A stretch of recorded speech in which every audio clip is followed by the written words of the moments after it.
நான் உங்ககிட்ட கொஞ்சம் பேசணுங்க.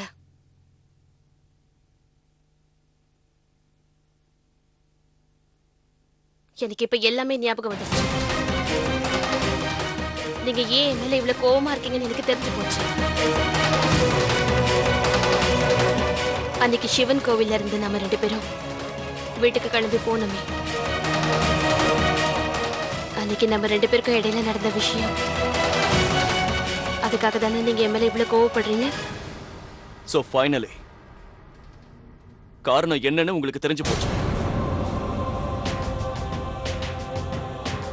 நம்ம 2 பேரும் நல்ல ஃப்ரெண்ட்ஸ்னு சொல்லிக்கிட்டு என்கிட்ட நீங்க வந்தீங்க. எல்லாம் ஞாபகத்துக்கு வந்ததுக்கு அப்புறம் என் கண்ணு முன்னாடி ஏன் வந்து நிக்கிறீங்க? என்னை இப்ப நிமிர்ந்து பார்க்க உங்களுக்கு வெக்கமாவே இல்லையா? இந்த விஷயத்துக்காக கொஞ்சம் கூட நீங்க கில்ட்டியா ஃபீல் பண்ணலையா?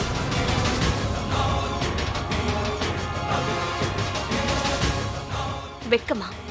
கில்ட்டியா? எந்த விஷயத்துக்காகங்க? நீங்க என்னோட புருஷன், அப்புறம் நான் உங்களோட பொண்டாட்டி. நான் உங்கள சரி பாருங்க. நம்ம 2 பேருக்கும் இடையில அன்னைக்கு நடந்தது திடீர்னு தான் நடந்துச்சு. நம்ம 2 பேருக்குள்ள நடந்த அந்த விஷயம் நம்ம விருப்பத்தோட தான் நடந்துச்சுங்க. போய்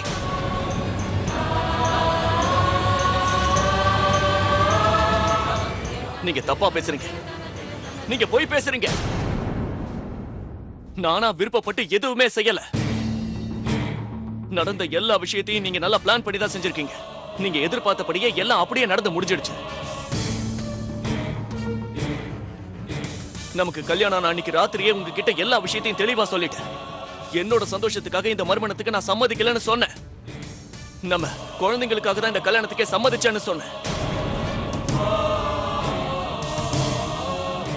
அப்ப நீங்களும் எனக்கு ஒரு சத்தியம் செஞ்சு கொடுத்தீங்க. அது ஞாபகம் இருக்கா இல்லையா? நம்ம 2 பேருக்கும் இடையில புருஷன் பொண்டாட்டிக்கிற உறவு எப்பவுமே இருக்காது நீங்க சொன்னீங்களா இல்லையா? நான் சொன்ன இல்ல. அப்புறம் ஏன் இப்படி நடந்துக்கிட்டீங்க? எதுக்கு என் பக்கத்துல வந்தீங்க? அன்னைக்கு நடந்த விஷயத்துக்கு முழுக்க நீங்க தான் காரணம். அதுக்கு பொறுப்பு நீங்க தான். நீங்க தான் என்ன மயக்கிட்டீங்க. நீங்க தான் என்ன தூண்டி விட்டீங்க. ஏன்னா நீங்க என்ன விரும்ப ஆரம்பிச்சிட்டீங்க. அதனால இதுவும் நீங்க பண்ண தப்பு தான். நம்மளோட இந்த உறவு குழந்தைகளுக்காக தானே உங்களுக்கு ரொம்ப நல்லாவே தெரியும் ஆர்த்தி. அப்படி இருக்கும்போது என்ன காதலிக்க உங்களுக்கு எங்க இருந்து தைரியம் வந்துச்சு? காதல் எப்ப வந்துச்சு, ஏன் வந்துச்சுன்னு எனக்கு தெரியாதுங்க.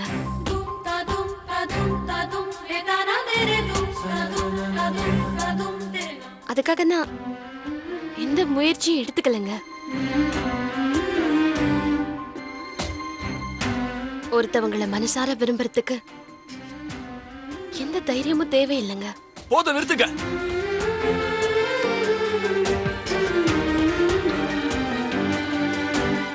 தப்பு என்னோட தான். உங்களோட குறிக்கோள் என்னன்னு நான் புரிஞ்சுக்காம இருந்துட்டேன். உங்களை நான் ஒரு நல்ல ஃப்ரெண்டா தான் பார்த்தேன். உங்க மேல நான் எவ்வளவு நம்பிக்கை வச்சிருந்தேன். நான் உங்ககிட்ட நல்லா சிரிச்சு பேசினேன். அத உங்களுக்கு சாதகமா நீங்க பயன்படுத்திக்கிட்டீங்க. அதனால நானும் உங்களை விரும்புறேன்னு நீங்க நினைச்சிட்டு இருக்கீங்க. அது நீங்க பண்ண தப்பு. அன்னைக்கு மும்பைல நீங்க என்கிட்ட ஐ லவ் யூன்னு சொன்னீங்க. அப்ப நீங்க உண்மையா தான் என்கிட்ட சொல்லிருக்கீங்க. நான் தான் அதை விளையாட்டுத்தனமா விட்டுட்டேன். அப்பவே அந்த விஷயத்துக்காக உங்களை நான் கண்டிச்சிருக்கணும். அதுதான் நான் செஞ்ச 2வது தப்பு.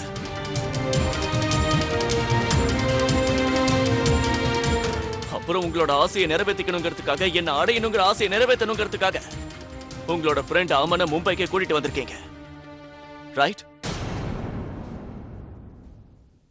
அதனாலதான் அன்னைக்கு அமனோட சேர்ந்துக்கிட்டு என்னையும் நீங்க சாராயம் குடிக்க வச்சீங்க. போதையில இருக்கும் போது நான் செஞ்ச தப்பு இப்ப எனக்கே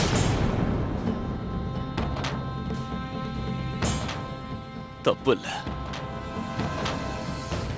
அது பாவம்.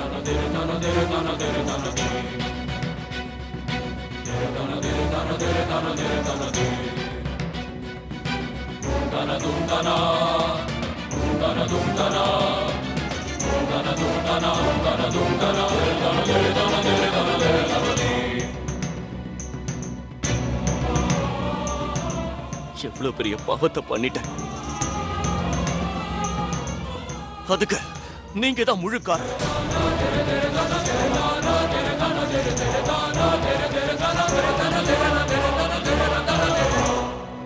நான் உங்களை மன்னிக்கவே மாட்டேன் ஆர்த்தி. எப்பவுமே.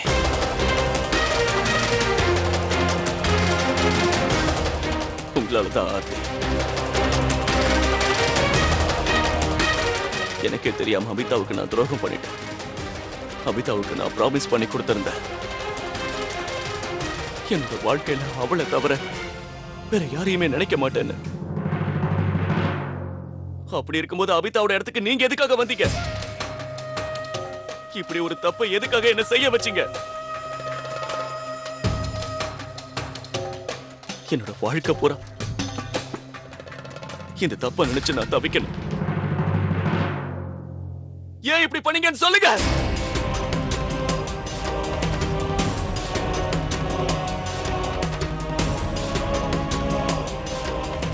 என்னால இப்போ என் அபிதாவோட போட்டோவை பார்க்கவே வெக்கமா இருக்கு. அதனாலதான் என் ரூம்ல இருந்த அபிதா போட்டோஸ், அவளோட எல்லா ஞாபகங்களையும் இவ்வளவு நாளா நான் எவ்வளவு கஷ்டப்பட்டு பாதுகாத்து வந்தனோ எல்லாத்தையும் தூக்கி வெளியில போட சொல்லிட்டேன். என்னால தலை நிமிந்து அவளை பார்க்கவே முடியல.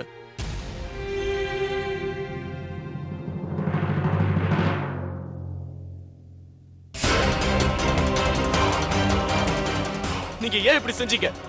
நீங்களும் ஏற்கனவே ஒருத்தரை விரும்பி இருக்கீங்க. அவரை இழந்ததுக்கு அப்புறம் தான் ரெண்டாவது கல்யாணம் பண்ணிக்கிட்டீங்க.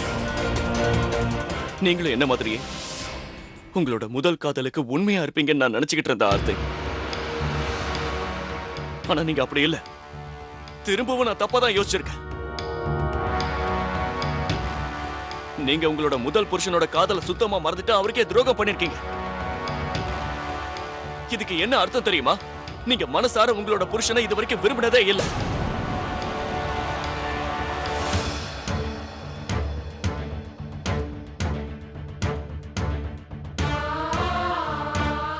காதலுங்கிறது வாழ்க்கையில ஒரு தடவை தான் வரும். என்னோட அபிதாவை மட்டும்தான் நான் மனசார காதலிச்சேன்.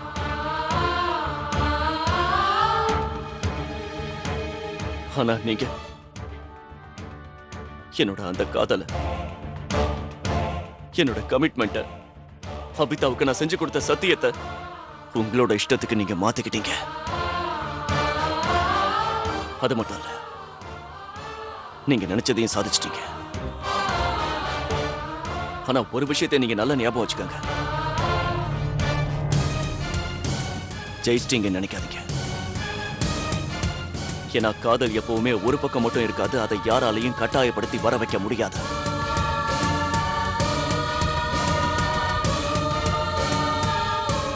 நான் ரொம்ப பெரிய தப்பு பண்ணிட்டேன். அதுக்கு எந்த பிராயச்சித்தமும் கிடையாது. ஆனா இருந்தாலும்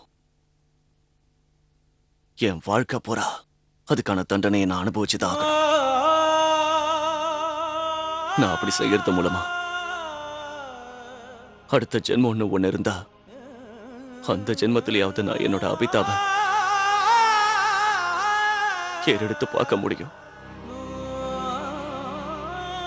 எனக்கு இருக்கிற வழியும் அதுதான்.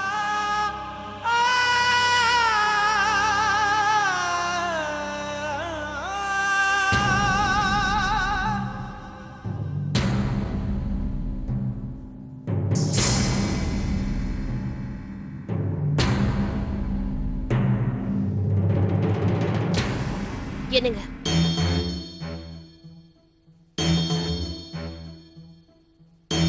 இத மட்டும் சொல்லிட்டு போங்க. நம்மளோட இந்த உறவோட எதிர்கால வாழ்க்கை என்னன்னு? பாவத்தோட உறவுக்கு எந்த எதிர்காலமும் கிடையாது.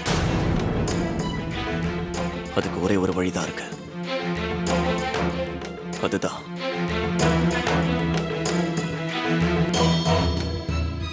நம்மள நாமே அழிச்சுக்கணும்.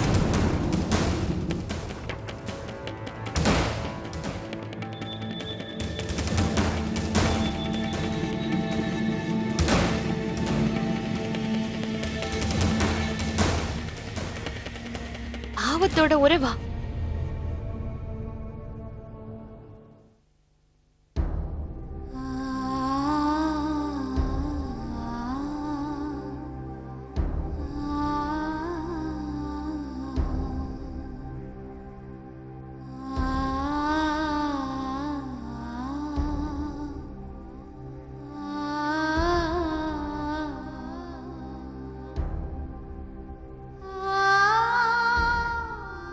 என்னோட காதல் ஒன்றும் பாவப்பட்டது கிடையாது.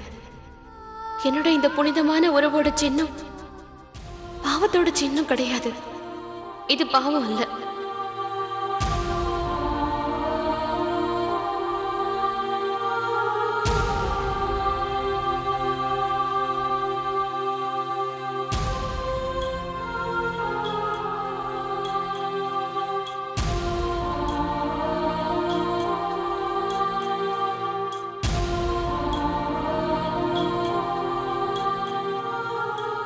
அண்ணே,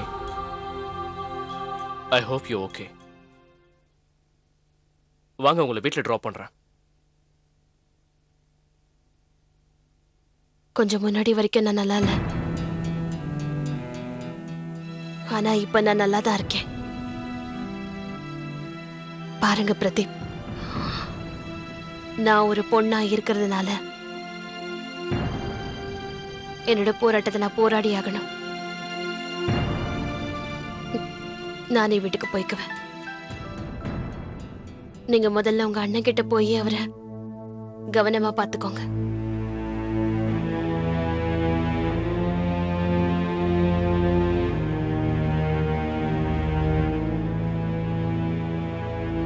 ஆனா சார், நான் இதை ஏற்கனவே டிசைட் பண்ணிட்டேன். நீ சொன்னதை என்னால ஏத்துக்க முடியல ராஜேஷ். இது ரொம்ப பெரிய ரிஸ்க். உன்னோட உயிருக்கு ஆபத்து ஏற்படலாம். பரவாயில்ல சார், தன்னோட உயிர் மேல கவலை இருக்கிறவன் தான் அதை பத்தி கவலைப்படுவான். நான் நாளை காலையில இங்கேயே உங்களை சந்திக்கிறேன். அப்புறம் உன்னோட ஃபேமிலி, உனக்குன்னு இருக்கிறவங்க, நீ இப்ப சொன்னதுக்கு அவங்க எல்லாரும் ஒத்துக்கிட்டாங்களா? என்னோட இந்த முடிவுக்கு கண்டிப்பா யாரும் குறுக்க வர மாட்டாங்க. Are you sure? இன்னொரு தடவை நல்லா யோசிச்சுக்க ராஜேஷ். நல்லா யோசிச்சுட்டேன். நான் தான் சொல்லிட்டேன்ல, என் முடிவுல எந்த மாற்றமும் இல்லை. நாளை காலையில நான் உங்களை மீட் பண்றேன்.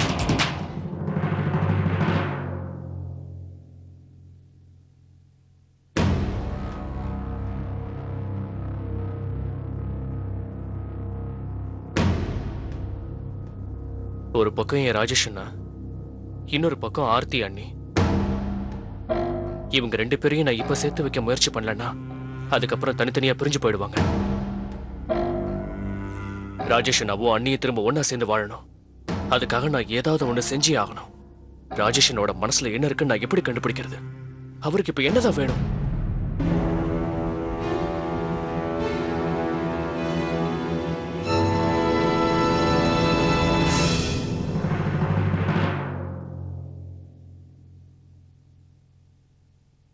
ஆனா இதுல ஆர்த்தி என்ன தப்பு பண்ணா? ரெண்டு பேருக்கும் நடுவுல என்ன நடந்ததோ அது புருஷன் பொண்டாட்டிக்குள்ள நடக்க வேண்டிய விஷயம் தானே. இதுல என்ன தப்பு இருக்கு? விஜய் ஆர்த்தி மேல எந்த தப்பும் இல்லைன்னு ஒத்துக்கிறேன். ஆனா நாம எல்லாருக்கும் நல்லா தெரியும், ராஜேஷ் அவனுடைய வாழ்க்கையில இருந்தும் இந்த உலகத்தை விட்டு தள்ளி இருந்தாலும் அபிதா இன்னமும் அவன் மனசுல இருக்கான்னு தெரியும். இந்த மாதிரி நிலைமையில ஆர்த்தி அவங்கிட்ட உறவு வச்சுக்கிட்டதுனால தான் ராஜேஷ்க்கு அவன் மேல ரொம்ப கோபம் வந்துருச்சு. அவன் என்ன நினைக்கிறான்னா, அதாவது அபிதாவுக்கு துரோகம் பண்ணதான் நினைக்கிறான். ஆரம்பத்துல இருந்தே எனக்கு இந்த ஆர்த்தியோட நடவடிக்கையிலையும் அவன் நடத்தையிலையும் சந்தேகம் இருந்துட்டு தான் இருந்தது. அவன் நம்ம கிட்ட என்ன சொன்னா, பானு, பிரியா, அருணுக்காக தான் நாங்க இந்த கல்யாணத்தையே பண்ணிக்கிட்டோம், அவங்களுக்கு நாங்க அப்பா அம்மாவா இருப்போம்னு சொன்னா. ஆனா அவளோட ஆசைக்காக தான் இந்த கல்யாணத்தையே பண்ணிக்கிட்டான்னு இப்ப ஒரு பொண்ணா இருந்துகிட்டு இன்னொரு பொண்ணு மேல இந்த மாதிரி எல்லாம் சொல்றது பெண் வர்க்கத்தையே அவமானப்படுத்துற மாதிரி இருக்கு. தேவைகள் ஆண்களுக்கும் இருக்கு, பெண்களுக்கும் இருக்கு. ஆனா ஒரு பொண்ணோட மனசுல உண்மையான காதல் இருந்தா மட்டும்தான் அவ தன்னை முழுசா ஒரு ஆம்பளை கிட்ட ஒப்படைப்பா. அப்படின்னா ஆர்த்தி ராஜேஷ காதலிக்க ஆரம்பிச்சுட்டான்னு தானே அர்த்தம். சாவித்திரி எப்படி சத்யவானோட உயிரை யமதர்ம ராஜா கிட்ட இருந்து காப்பாத்தி மீட்டு வந்தாலோ அதே மாதிரிதான் ஆர்த்தியும் ஆபத்துல இருந்த ராஜேஷோட உயிரையும் காப்பாத்தி கொண்டு வந்தால. இந்த ஆர்த்தி தன்னோட காதலோட பலத்தால ராஜேஷ பழைய நிலைமைக்கு மாத்தி இருந்தானா அப்ப நான் நம்பி இருப்பேன் உன்னோட செல்லமான தங்கச்சி ராஜேஷ உண்மையா காதலிக்கிறான்னு. அப்படிதான் நடக்க போகுது அத்தை. நீங்களும் இங்கதான் இருக்கீங்க, நானும் இங்கதான் இருக்கேன். பார்க்கதான் போறோம். ஆர்த்தி அவளோட உண்மையான அன்பால நிச்சயமா ஜெயிப்பா.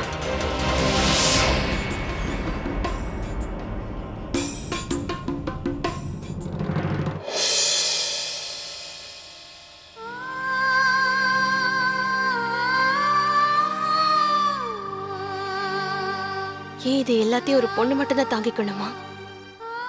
ஏமா எல்லாரும் அவ மேல மட்டுமே பழிய போடுறாங்க? இதே மாதிரி தான் நான் பிரசாந்த சந்தோஷமா வச்சுக்கலன்னு சொல்லி அவரு போயிட்டாரு. இன்னைக்கு ராஜேஷ் அவரும் இன்னைக்கு என் மேல பழி போடுறாரு. போனா போகட்டும். ஒரு பொண்ணு தண்ணி மாதிரின்னு மத்தவங்க சொல்லி நான் கேள்விப்பட்டிருக்கேன். எந்த பாத்திரத்துல தண்ணியை ஊத்துறமோ அந்த வடிவமாவே மாறிடும்னு கேள்விப்பட்டிருக்கேன். ஏமா ஒரு பொண்ணுக்குன்னு எந்த ஆசையும் இருக்காதா? எல்லாத்தையும் அவதான் தாங்கிக்கணுமா? அவதான் சகிச்சுக்கணுமா? ஏமா அவ எல்லாத்தையும் மறந்து அவளோட குடும்பத்துக்காக வாழும்போது அவளைதான் குறை சொல்றாங்க. அது எந்த விதத்துல நியாயம்? எந்த விதத்துல நியாயம் நீங்களே சொல்லுங்க. ஏமா எதுவும் பேசாம இருக்கீங்க? நீ சரியாதான் சொல்ற ஆர்த்தி. நீ பண்ணாத ஒரு தப்புக்காக நீ வருத்தப்படணும்னு எந்த அவசியமும் இல்ல. யார்கிட்டயும் மன்னிப்பும் கேட்க வேண்டாம். எந்த மாதிரி சூழ்நிலையில இந்த விஷயம் நடந்ததுங்கிறதையும் உங்க 2 பேருக்கு நடுவுல நடந்த விஷயத்துக்கு ராஜேஷும் பொறுப்புங்கிறத அவர் புரிஞ்சுக்கணும். அம்மா, பாட்டி சொன்னாங்க நீங்க அப்பாவை பாக்குறதுக்காக தான் போனீங்கன்னு. அப்பா உங்க கூட வரலையா அம்மா?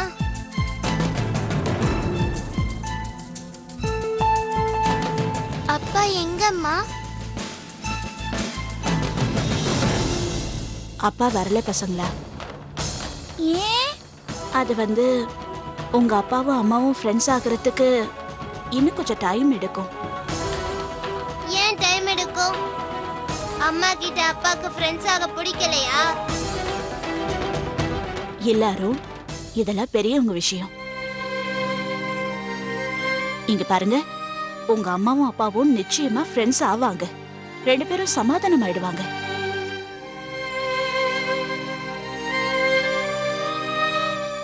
அது இருக்கட்டும், உங்க எல்லாருக்கும் உங்க அப்பாவை பார்க்கணும்ல?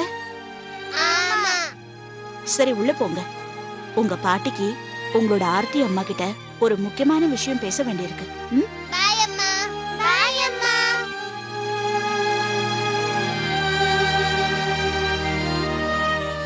ஆர்த்தி, ராஜேஷோட மனசுல இருக்கிற இந்த எண்ணத்தை நீதான் விளக்கணும். உங்க 2 பேருக்கு நடுவுல நடந்தது ஒன்னும் பெரிய பாவமும் இல்ல, அதர்மமும் இல்ல. ஆமா ஆர்த்தி, நீதான் அவருக்கு புரிய வைக்கணும். உன்னோட காதலுக்காகவும் உன் குழந்தைங்களோட எதிர்காலத்துக்காகவும். ஆர்த்தி, இந்த போராட்டம் உன்னோட உரிமையை பத்தினது மட்டும் இல்ல, உன்னோட மான மரியாதையை பத்தின விஷயமும் கூட. இந்த உலகத்துல தான் புருஷனோட அன்புக்காக ஏங்கிட்டு இருக்கிற ஒவ்வொரு பொண்ணோட மனசு சம்பந்தப்பட்ட விஷயம். தன்னோட உரிமைக்காக போராடுற ஒரு பொண்ணோட விஷயம். மறுபடியும் ராஜேஷை எப்படியாவது சமாதானப்படுத்த பாரு. உன் கழுத்துல இருக்கிற தாலியோட சக்தி மேல நம்பிக்கை வை. அதுக்கப்புறம் எல்லாம் சரியாயிடும்.